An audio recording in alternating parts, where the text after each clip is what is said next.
Okay, our discussion today has to do. Let me add the video.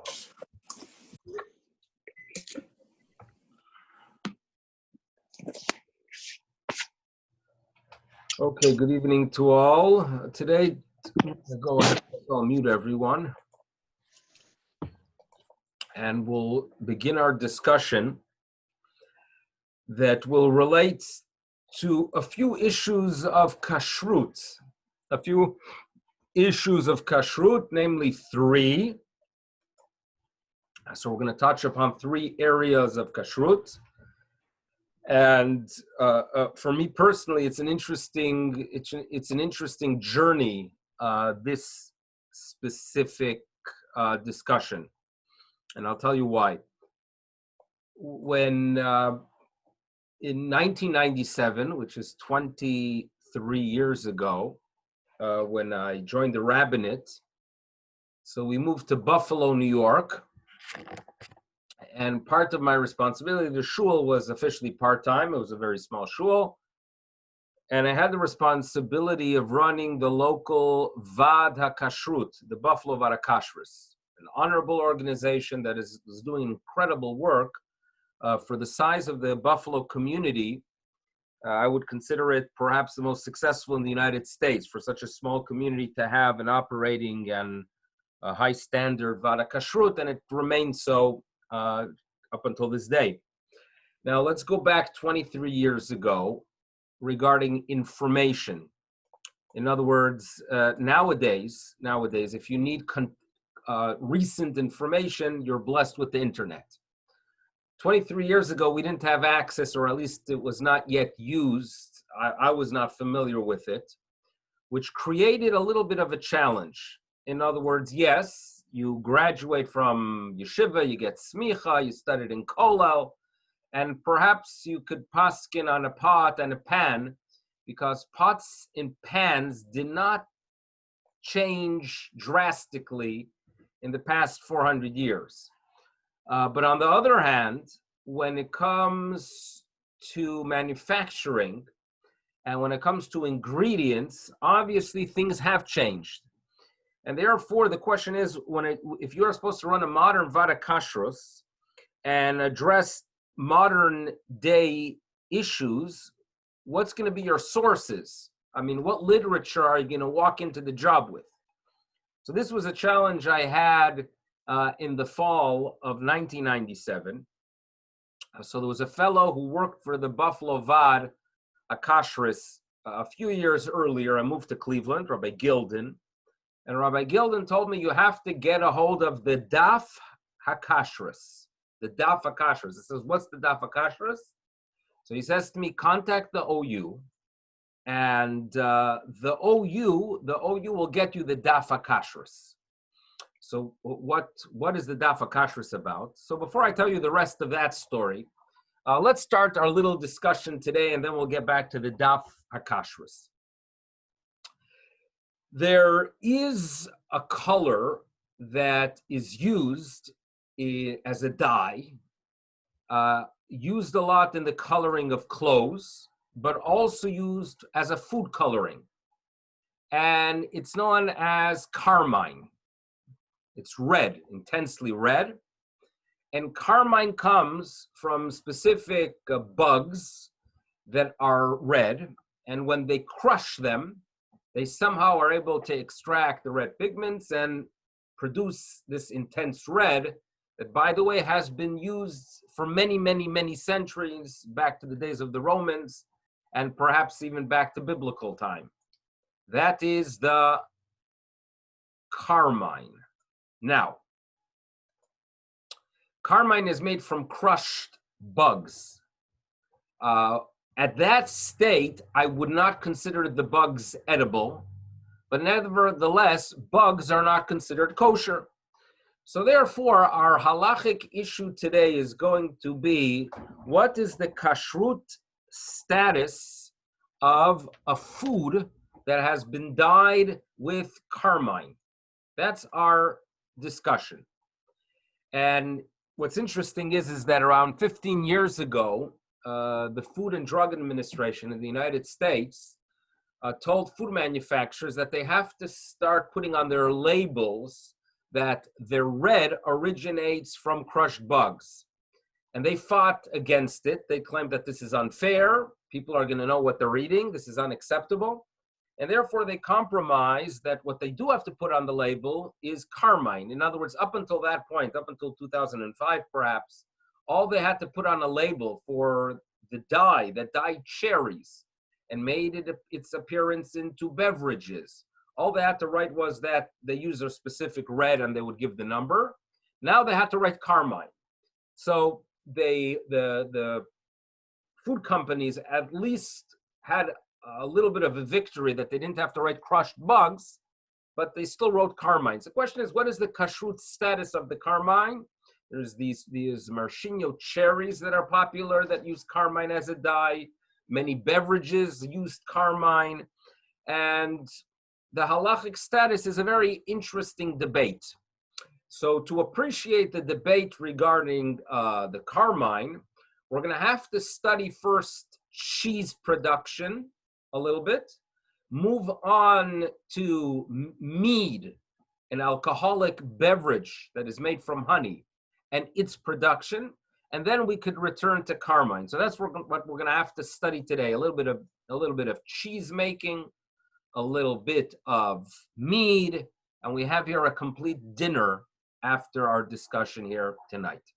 So now, when it comes to the production of cheese, goes back many centuries, right? In biblical times, they had the charutzei gvina, and we all know that it is made with rennet. It needs this enzyme that will go ahead and separate the protein in the milk and it curds.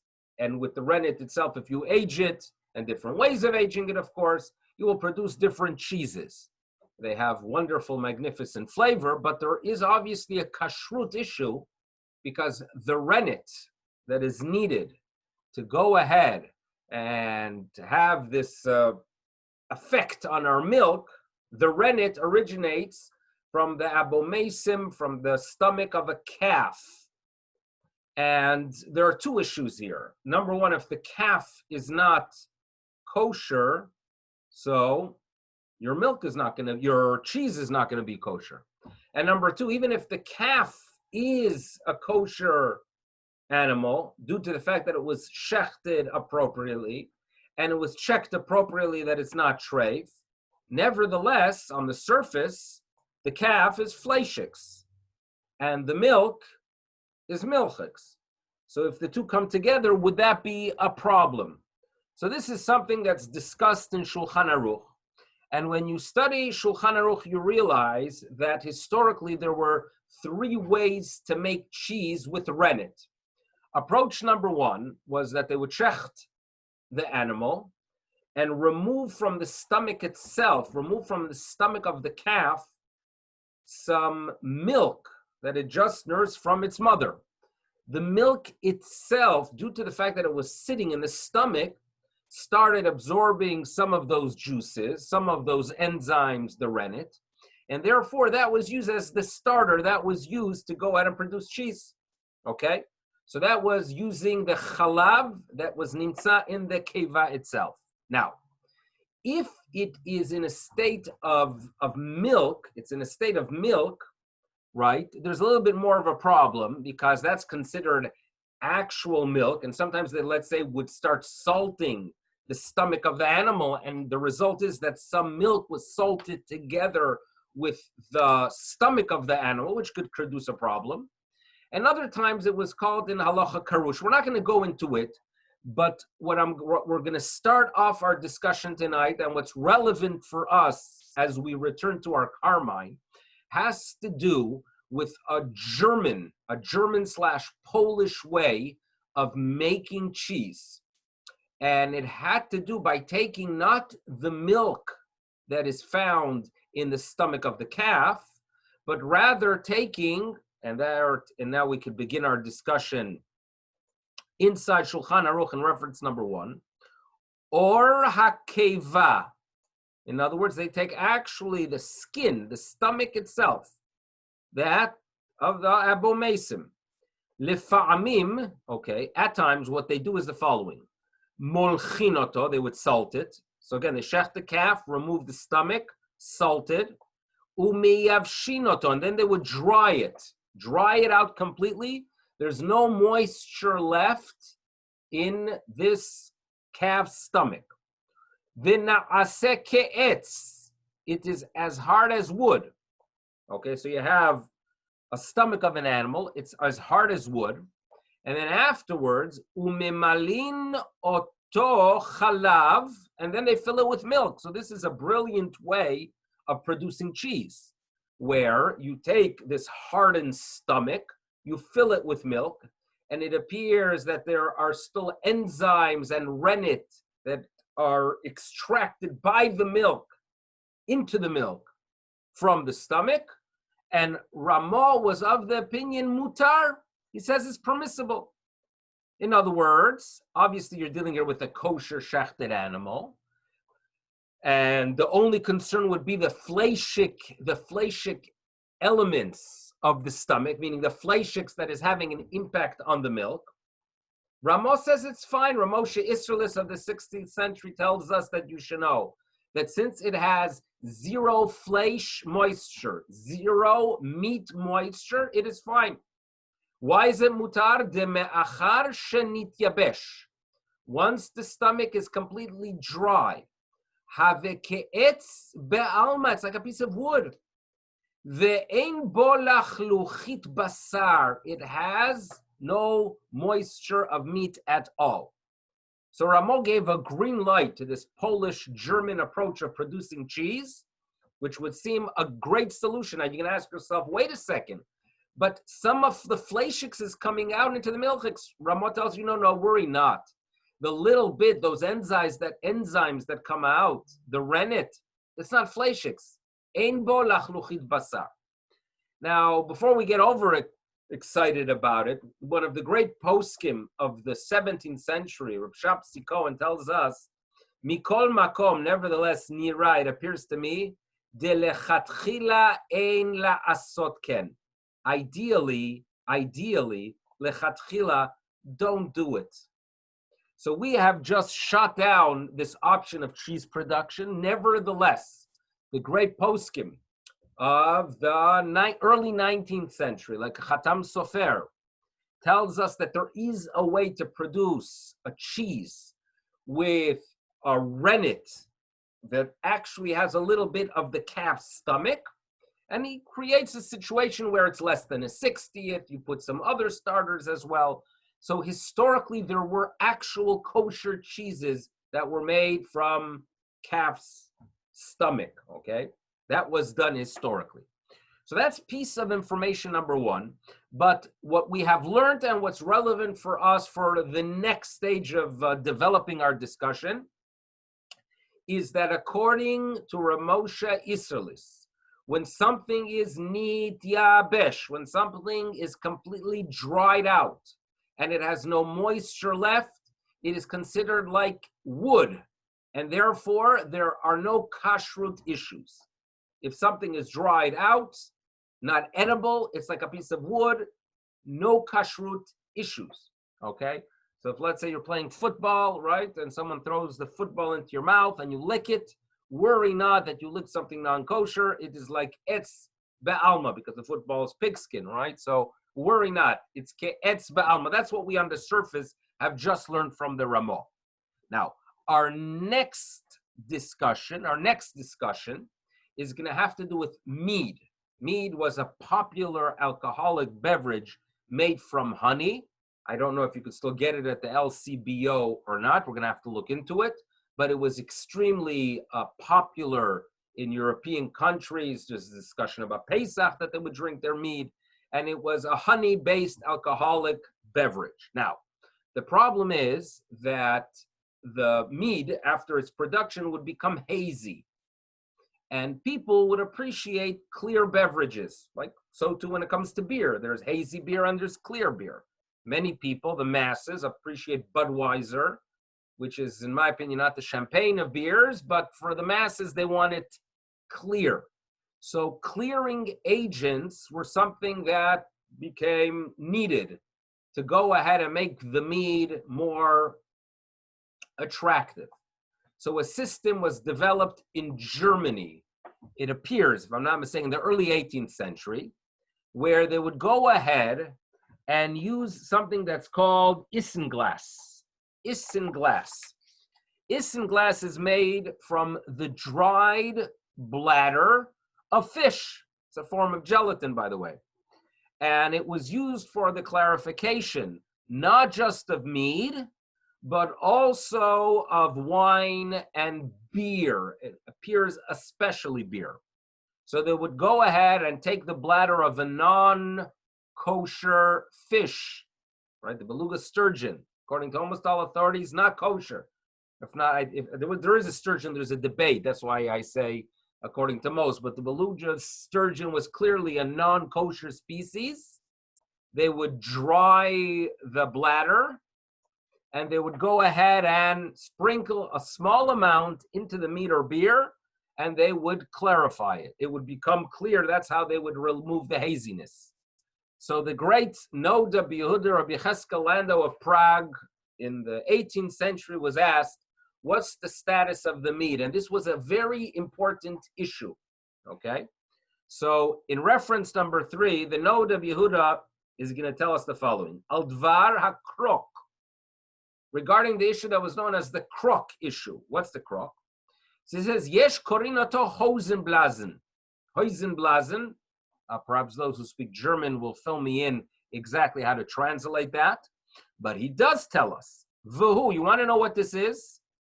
It is shlafuchit, it's the bladder, shel dag echad, of a specific fish, hanikra, which is called hoisin. V'hu dag tameh, it is not a kosher species. And what do we do? So here we are going to be presented a precise way of preparing this clarifying agent. Umeyavshin hashalfuchit, they first dry it out. V'notnin oto, and then they place this dried bladder letoch hamashke, into the beverage, shekorim befolin mead, it's called mead, or mei dvash, or others call it honey water. Now, what exactly does the Hoisenblasen achieve in the beverage? Vetivo, the nature of the substance is lehashkia hashmarim, to go ahead and cause the dregs and all elements that create haziness and prevent the clarity. It causes them lashkia, that they go down. Velehatzlila mashke, it makes the beverage clear. So what's the status? Now he notes that you should know, kvar nohagin kaze be'ashkenaz, this is an old German practice, liten oto, to place the Hoisenblasen, to place this fish bladder, letoch chaviyot shel yain mitam zeh, it appears that they had a desire to clear their wine as well. And then he shares with us, so this is around 1760, he's sharing with us, v'zeh kmo 20 shana, about 20 years ago, hetchilu gam bePolin lasot ken, b'mashke mei dvash. So if you want to know historically, if anyone ever asked you, when in Poland did they start manufacturing mead that is clear with fish bladder, you'll know the answer. It was probably around 1740. Shekorin mead, it's called mead. Now comes the halachic question. Here, you are adding a substance, and you have intention that it achieves something. The substance is not kosher. It originates from a non-kosher fish. Okay? So what's the halachic status? And he tells us, Nit oreru gdolei hador, the great rabbinic authorities were awakened to the issue. Al zeh, sheyesh le'esor, they were of the opinion that this should be prohibited. Now, one will argue, wait a second, we are always taught that if I have an issue in my kitchen and someone pours by mistake a tiny bit of milk into the soup, right? The baby is walking around, swinging their bottle, a few droplets fly out and land into the chicken soup. You panic, you call the rabbi, and the rabbi asks you, how much fell in? You would say 2 drops. How large is the pot? It's gigantic. He would tell you it's fine because it's batel b'shishim, that the little bit of milk, or even if it would be non-kosher, it's nullified. So therefore, no, Rabbi Yehuda says, wait a second, why is there even a question? The percentage of this clarifying agent, of this Isinglass, is minute. Since it is minute, it should be batel b'shishim, it should be nullified. So he tells us, I'm sorry, that is not exactly a solution. If you want to argue that there's no issue because it is nullified in 60, that doesn't work. Because we have a rule, ein mevatlem isur lechatchila. You're not allowed to go ahead and intentionally nullify that which is prohibited. True post facto, the little bit of milk that falls into the chicken soup is fine. That's post facto.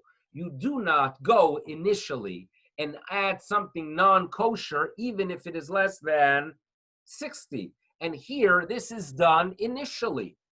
So therefore, there is a problem. So before the Noda Yehuda gives us his final psak, right? He is going to share with us another school that gave the green light. Now, so here we go. So we're going to quote authorities that the Noda Yehuda is familiar with, but he disagrees. And he says the following. V'yesh, there are those, sheratzu lehatir, there are those who wanted to give a green light and allow using the Isinglass. Why? Mitam, and the reasoning was, shekvar nityabesh, it is completely dry. Vehu ke'etz be'alma, it is like a piece of wood. Vehu ke'etz she'en botam klal. There are those that say, listen, we find that the Ramah tells us that when you have the calf's stomach, when it is completely dry, there's no halachic issue, and you can add milk or it to milk. So too here, when it comes to the Isinglass, it is dried out. It's not edible. And since it is dried out, it would be permissible to add it to the beverage. Okay?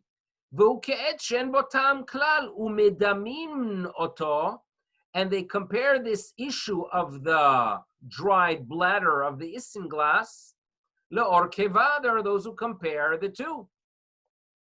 Okay? But no, Rabbi Yehuda is not going to agree with this way of thinking. He says there's a difference.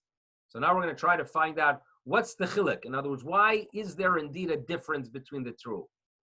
In other words, what the no Rabbi Yehuda is going to tell us, yes, regarding the stomach of the calf, when it is completely dry, there's no issue adding milk to it or it to milk.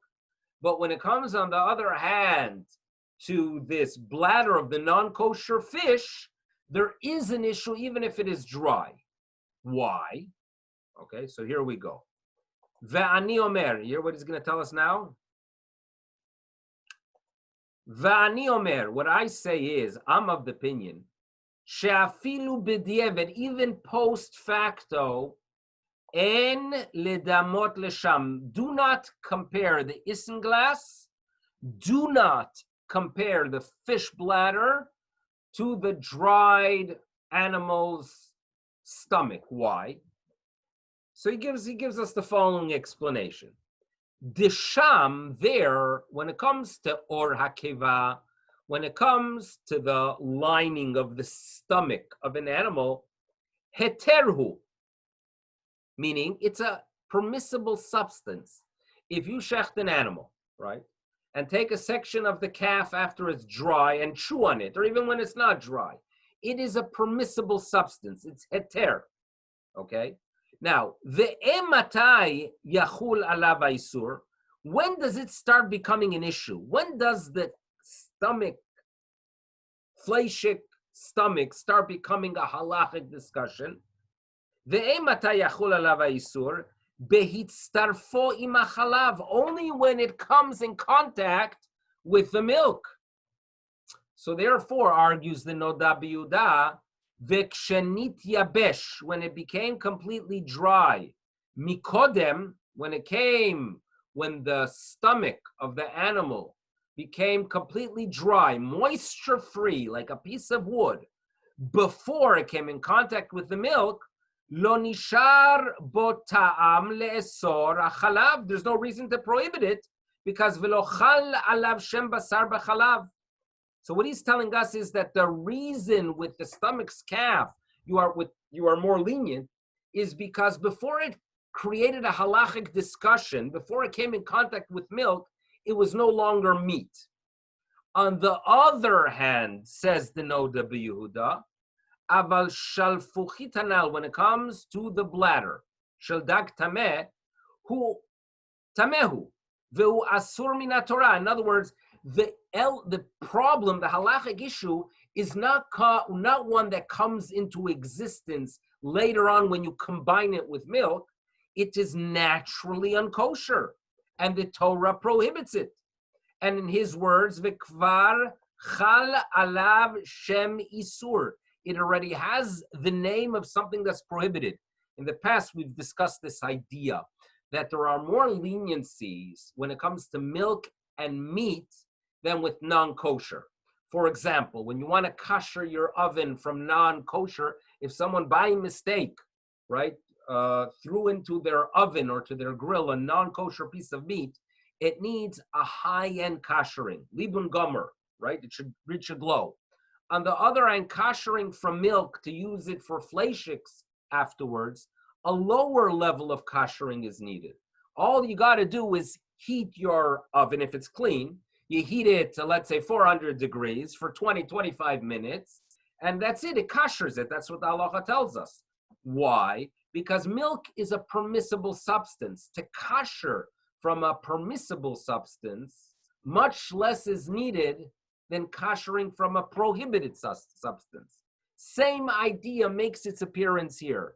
That the Noda B'Yehuda argues that the reason Ramah is lenient with the lining that is in the stomach of the calf, the reason he is lenient, that once it is dry, there's no longer an issue, that's because that's a substance that's permissible. It only becomes an issue later. On the other hand, when it comes to the bladder of a non-kosher fish, it retains a status of a prohibited entity. Ve'eino nifka mimeno, it does not depart from it, al yedei shenit yabesh, by drying it, until you dry it to such an extent that shit yabesh, shelo yeher ra'ui lekelev. Even a dog would not eat it. It has to be completely dry, and therefore he is not going to give a heter for the Isinglass based on the fact that it is dry. Now, he does nevertheless tell us that the Isinglass is fine. And by the way, if any of you drink Guinness, Guinness uses this, according to what I understand, as a clarifying agent up until this day, uses Isinglass. And there are other beverages that do. And when you ask a posek, how can I drink it? They've added something not kosher. They'll tell you, look at the Noda B'Yehuda. And if you ask them, why did really Noda B'Yehuda give a green light? The answer is, mutar. You want to know why it's permissible? Kevan she'ena kavana levatlo. When you add that minute amount, your intention is not nullification. Your intention is only lehatzlil hamashke. Your only intention is to clarify the beverage, v'lehorida shmarim, and to lower the dregs. And therefore, since your only intention is to remove haziness, that's not called a nullification. So what we have from the Noda B'Yehuda, what you need to know, is number one, he does give a heter for the Isinglass because it is not placed there for nullification, but for clarification. But he does tell us that a substance that was once upon a time prohibited, by drying it, you do not release it from the prohibition. Okay? That's what he tells us. Now, to return to our earlier discussion, so in the beginning of the class, I mentioned how in 1997, when I began my journey in kashrut with the kosher organization, the early information came from what was known as the Daf HaKashrus. What is the Daf HaKashrus? So the Daf HaKashrus, maybe we'll increase the Daf HaKashrus is, the Daf HaKashrus was a publication by the OU, and you got to give them credit. There was a rabbi who worked for them, Rabbi Yosef Grossman, Olav Sholem, and he realized in 1992 that that kashrus agencies are growing, and people in the field should have access to information about the latest psukim, the latest issues, the latest stories, and a little bit words of encouragement for individuals working in the kashrut industry. So the Daf HaKashrus, until the internet opened and gave access to everyone, was really the go-to text to know contemporary issues. So for me, when I began my journey, I would study the Daf HaKashrus in depth. I think every single one of them, I went through every single article and every single discussion. And I do remember one of the early ones. So this is something I only discovered in 97, but it's a tshuva that was written by Reb Hershel Schachter in late 1992. And it related to the following halachic issue. There was a plant that was producing beverages. Fine. The way it works with beverages is that you could have the exact same plant that's producing kosher and non-kosher. Not such a problem, because in most cases they are filled cold, and therefore, even though once in a while they might use some non-kosher flavors, for the kosher industries this is not a significant issue. The only concern is that you have to be sure that they only use kosher ingredients for a kosher production. One time in 1992, a mashgiach walks into a plant, and he's looking through their inventory, and he realizes that the red they are using was not the artificial, like number 40, whatever it is, but rather it's Carmine, meaning they were using a color that originates from bugs that are not kosher, and they are crushed, and they are obviously processed. They produce this dye. A small amount is placed into a beverage, and unfortunately, they had a run where they used Carmine for a kosher product. So the question was, what do they do? And Rabbi Hershel Schachter was asked if b'di'evet, post facto, can you go ahead and allow it, or would you have to force the company to do a recall, which is extremely uncomfortable for the company, uncomfortable for the OU, and they only do it if there is no other way around it halachically. So they come to Rabbi Hershel Schachter, and he writes this tshuva. And it's an interesting tshuva. And number one, he notes that you should know, even though the color is a tiny amount, it could be a few drops in a bottle, right? There is more than, not just than shishim, than 1,000.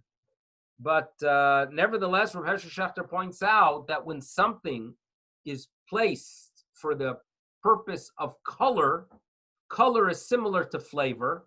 And just as there is no nullification with flavor, right? If I have a gigantic vat and I add a little bit of flavoring that's not kosher, since I could detect the flavoring, you do not say that it's nullified in shishim. So Rav Hershel Schachter, quoting a Pri Chadash, says the same applies to coloring. That if you're dealing here with the Torah law prohibition, even for coloring, there's an issue. But then he came to the discussion, what exactly is the status of Carmine itself? Okay, what's the status of Carmine? Now, he is machmir. He is machmir. Why was Reb Hershel Schachter machmir? So, the first thing that will come to mind is the Noda B'Yehuda we just read. That the Noda B'Yehuda tells us that the Isinglass, right, should be a problem, meaning don't tell me that since it's completely dry, it's not an issue. That does not solve a kashrut issue. So even though Noda B'Yehuda gave a leniency when it came to the Isinglass, that specifically applied to the Isinglass because that was only added for clarification.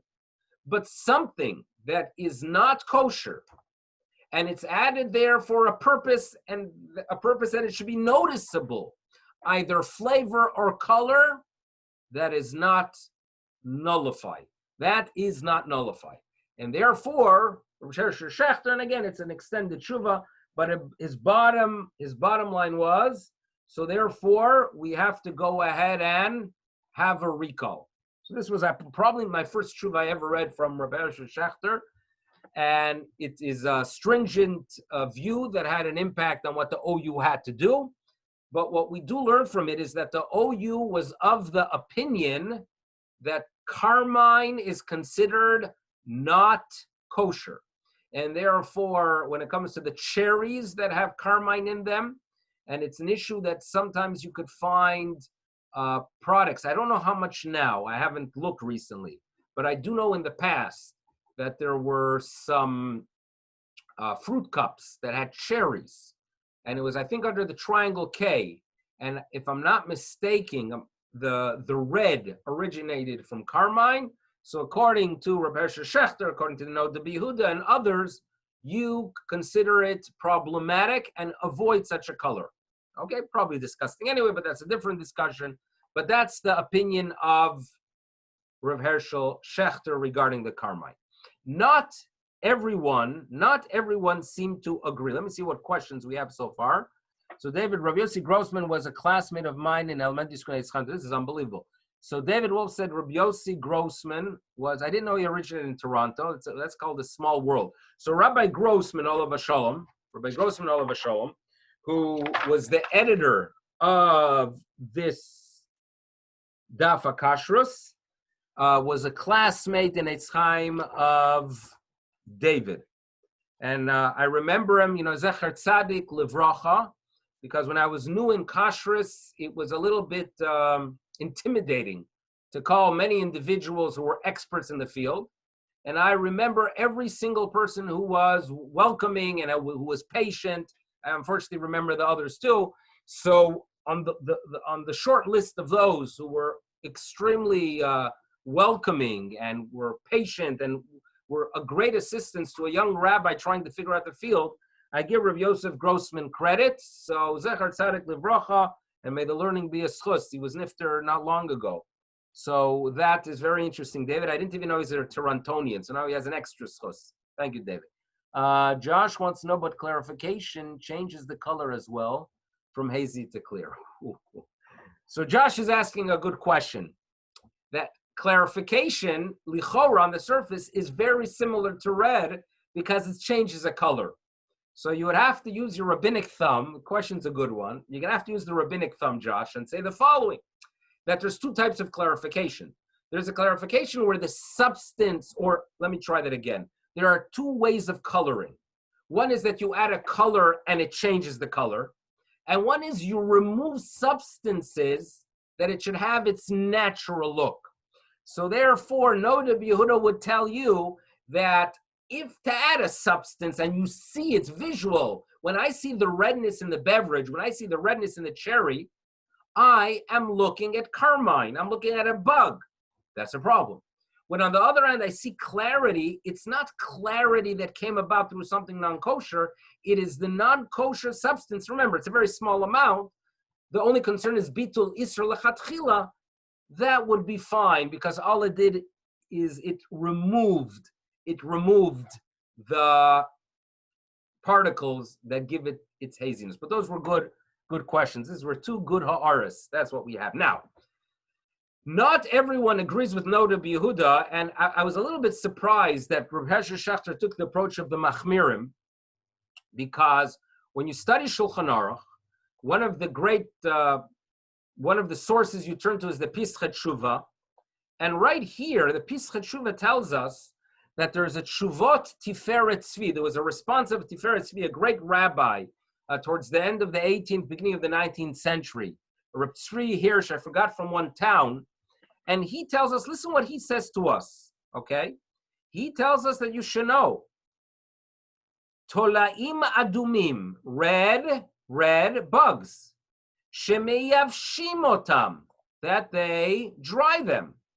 Vitzov'in bahem mashke yain saraf, and they use it as a color for yain saraf. Yain saraf is whiskey. Mutar is permissible. Mita'am zeh, in other words, just the Tiferet Tzvi and the Pischei Tshuva are of the opinion that just as the Ramah gives a green light for the dry lining of the calf, that since you completely dry it out and it has no moisture, no lachluchit, therefore it's considered kosher and you can add it to meat. So this authority, Tiferet Tzvi, believes the same. So too the bug, since it is completely dry, it's no longer an issue, and therefore mutar. So you have here a great authority giving a thumbs up for the Carmine. Now, Rahesh Shachter in his Tshuva notes that you should know, it makes sense that when you claim something is no longer edible, therefore it's no longer treif. That makes sense if originally it was edible. In other words, the calf's stomach, it's edible. If you cook it, it's edible. The fish's bladder, it seems to be edible. If you process it and it's no longer edible, now it's kosher. But the bugs, notes Rabbi Shachter, they were never kosher milchatchila.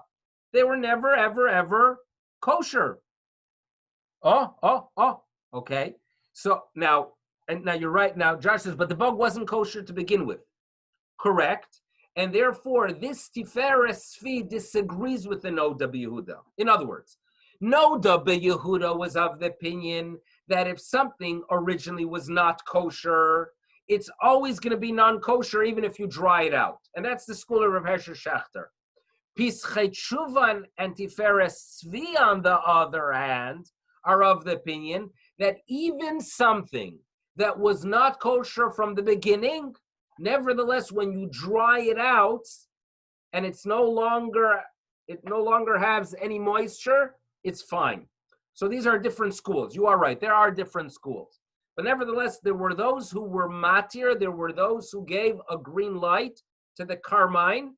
And in modern day poskim, Reb Ovadia Yosef. Reb Ovadia Yosef gave a green light, and he said Carmine is kosher. So if you ever did eat cherries that are dyed red, don't panic.